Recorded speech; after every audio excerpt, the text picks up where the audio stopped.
It worked. The USB drive is now plugged in and the back door is open. The file is camouflaged as a normal chart update. I made sure it looked really legitimate. Logo, layout, sender's email address, everything. Okay, excellent job, Veronica. That's even better. All right, I think we got what we want. He just did what he thought was common procedure. Uh-oh. Bad practice. Breaking in shouldn't be that easy. Cybercrime is a rapidly growing threat to almost all aspects of modern life, and the shipping and offshore industries are no exception. Prior to the digital era, safety of the ship was primarily measured by seaworthiness and physical integrity. Today's fleet, however, with the growing complexity and services provided from shoreside networks via the internet, onboard systems are increasingly vulnerable to cyber attacks. Safety of the ship has entered a new dimension. As the global maritime community, ports, vessels, and facilities are increasingly connected to and dependent on computer systems, the consequences of a cyber incident can be significant. A recent survey revealed that over 50% of all shipping companies worldwide have already fallen victim to various cyber attacks, a trend that is rapidly growing. Cyber attacks and cyber spying can be performed by almost anyone, as many of the hacker tools are readily available on the internet. So cybersecurity is much more than a simple technical fix that solves all problems. It is just as much a question of culture and attitude as it is technology. It should therefore be a core part of any business, and successful strategies will require changes to organizational structures and mindsets of all seafarers. One of the most common forms of cybercrime is social engineering, which is the art of manipulating people into revealing confidential information that can be used to gain unauthorized access to personal or company systems. Okay, time to go fishing. All right. So we prepared some fake emails for the rest of the crew, sent from the shipping company, asking them to verify critical information like usernames and passwords and bank information. All marked as urgent, of course. Perfect. Phishing emails are, as always, top-notch. Let's just hope no one looks too closely at where they lead.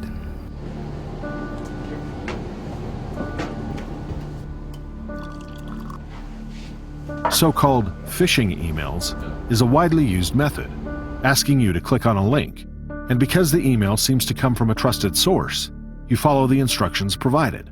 If the spelling is dodgy, it's a true sign of a fake, and you will probably react to it. But today, hackers are becoming more and more sophisticated, and by the time you realize that something is wrong, it is usually too late. Your information, be it usernames, passwords, personal ID, credit card information, or even bank account details, is collected and may be sold to the highest bidder on the dark web, or they use it themselves in targeted attacks. And as an alternative to emails, we can use almost any kind of mobile device. Like tablets and smartphones. And if a phone that we have infected is plugged into a company computer for charging, it's enough for us to get in. An easy mistake to make. Impressive. Smartphones, USB sticks, portable hard drives, and memory cards can all be used to smuggle malware and viruses past physical barriers and firewall-protected networks. The phone was just plugged into a computer on the bridge network. I'll do a quick port scan and see if I can use some default login credentials to access some critical systems. The aim of the malicious code can vary from silently monitoring data to actively tampering with systems to cause harm.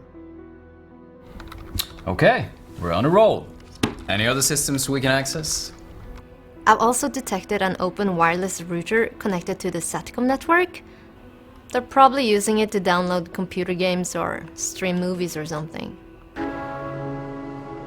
Connecting personal devices to networks reserved for operational equipment is a major security risk, as it leaves a gaping hole in an otherwise tightly secured system.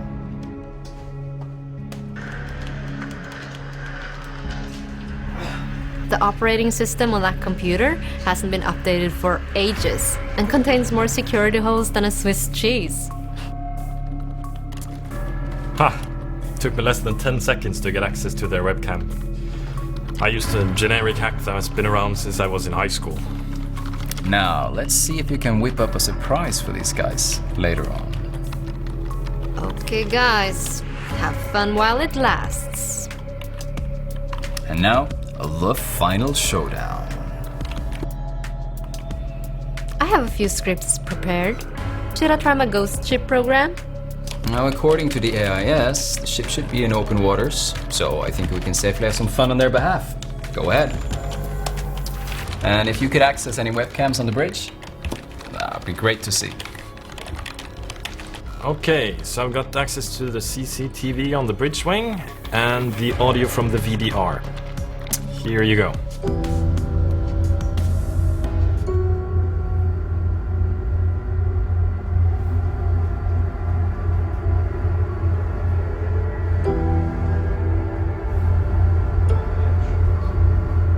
John, there's something wrong with the Ectis. 2 ships, nothing on radar. Is there any issue?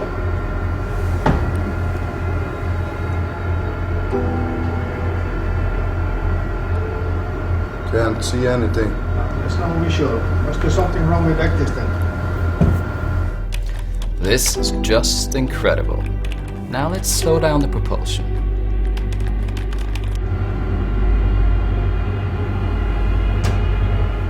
We're losing speed. What's going on here? There's something wrong with the IS system. So we can go into manual then.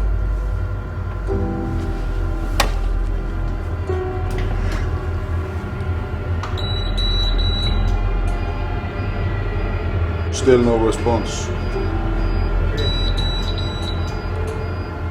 Seemingly small human errors can have large consequences.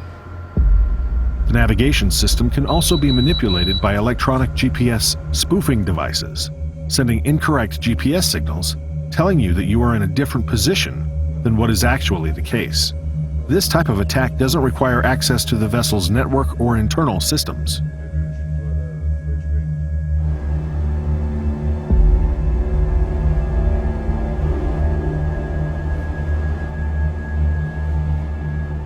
Ransomware encrypt files on a computer and demand that you pay to unlock your files.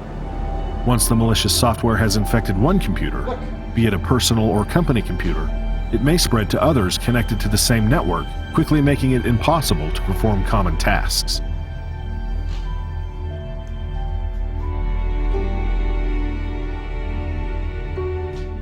Shit, the battery. Oh, we're hacked. Okay, well done guys. Show's over. Let the ship know it was a drill.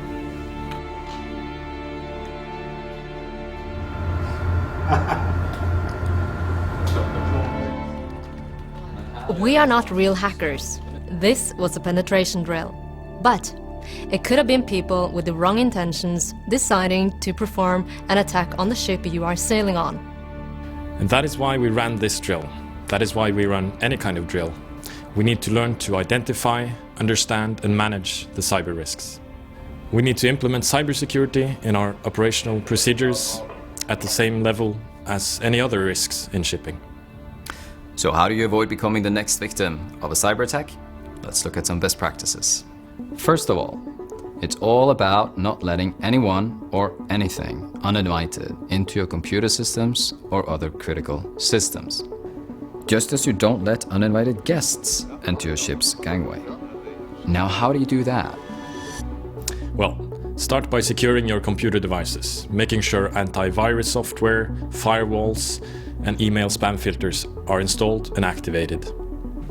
The company procedures require that systems are updated frequently, so familiarize yourself with these procedures and know what your responsibility is. For the ship's operational systems, your company should make sure your suppliers follow their updated routines. For example, old Windows operating systems are too easy to hack. And only company or owner-approved software should be installed. Never install any other software or games on shipboard computers. When it comes to your personal awareness, always think before you click. Just as you stay vigilant and alert when walking out on deck, you should stay alert when entering your emails.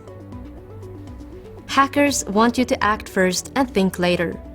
If the message conveys a sense of urgency or uses high-pressure sales tactics, be skeptical. Never let their urgency influence your careful review. Then, research the facts. Be suspicious of any unsolicited messages. Even if the email looks like it comes from a company you use, do your own research. Check the email address of the sender, and if you're uncertain of the origin, verify by phone and ask your IT department if in doubt. If you're asked to reply to a message with personal information, it may be a scam. Delete any request for financial information or passwords. And please don't fall for invitations that look too good to be true, like you just want a prize, or we sent you a gift, or we need your urgent help. And just like the chief, who reacts to an unfamiliar sound in the machine, you should react to any suspicious cyber activity. Infiltration by malware via removable or external hardware. There are currently no security patches for this problem, but there are certain things you can do. This includes never insert anything into your system until you can guarantee it's clean. Check it first on an offline computer by running a virus scan. Be aware that some hacker programs can start automatically, and then you might have a problem even before scanning the device. That is why portable media can be dangerous for any PC, even if you don't click on a file. Never let a third-party representative act alone when entering data. Always keep an eye on what's going on and follow your company procedures. Sensitive computers should be equipped with a physical protection and a system with ID card authentication for entering the computer. Just like a locked door, which you have to physically unlock with the right key. We recommend using long passwords. It can be a sentence it's easy to remember, ideally with a combination of upper and lower cases, numbers and symbols, and at least 8 characters long. For example, what's for dinner today? And don't use the same password every time you're asked to create a new one. And never use the same password for your work and personal accounts.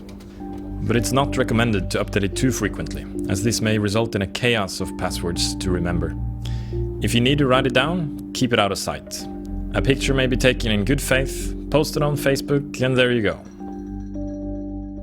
Segregated networks on a ship are essential to keep sensitive operational IT and OT separated from more regular communication and personal internet activity. This may be organized in zones, like an onion with layers. A study indicates that at least 30% of all personal computers are infected by some kind of malware, which in turn can spread to other connected devices. So never connect personal items to a sensitive network zone.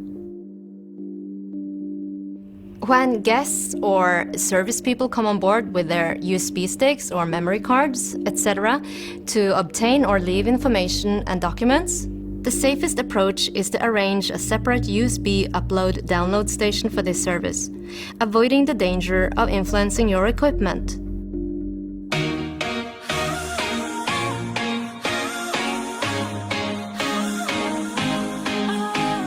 Never tamper with the ship's network systems, even if he has the best intentions. And be very careful about what you share online. You never know where your data is being picked up and who might exploit your digital footprints. And to avoid being spied on, a simple recommendation is to put tape over the webcam and microphone on computers and handheld devices. Now what if the damage has already been done? Someone or something unwanted has entered your gangway. You've been hacked, or you have given away sensitive information. Follow your company's procedures to limit the consequences. Secondly, if you're attacked and asked for a ransom, this needs to be reported to your superiors immediately. It is not recommended paying the money.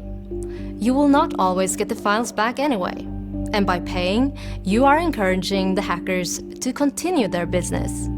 Again, refer to your company procedures. We mentioned GPS spoofing earlier, where the navigation system is fooled by false GPS signals. Your procedures should include the system's capabilities.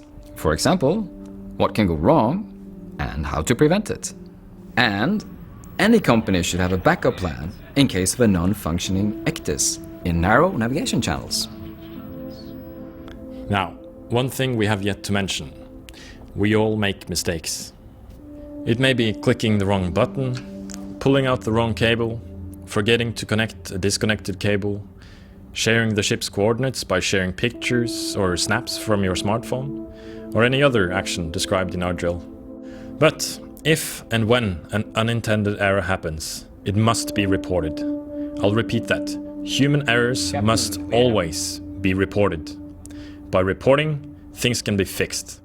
Acknowledging your human fault is not only appreciated, it is also respected. After all this, we suspect that next time, if someone targets you or your ship, you will give us a tougher time. So our last call to you is: ask your company to teach you about the onboard systems and cybersecurity procedures relevant for you and your ship. Always stay focused on cybersecurity awareness.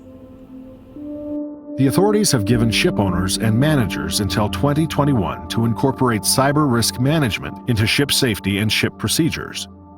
But do not wait to get your procedures in place. For your own safety, act now. So to summarize, important factors to remember are: think before you click. Research the facts behind emails and their attachments. Make sure external drives and USBs are clean. Be aware when third parties access your systems or data.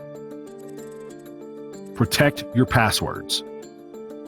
Never connect personal items to the ship critical systems. Never use external Wi-Fi for company emails or downloads unless the network is protected and safe. Learn how backup and restore is done on board your ship. Always report errors and mistakes. Educate yourself on cyber risks and how it affects your ship, your colleagues, and you personally. If you follow these best practices, you should be far better off, but you should also consult your own information security team who best know how your company and ship's systems work. Cybersecurity is just as much a question of culture and mindset as it is technology.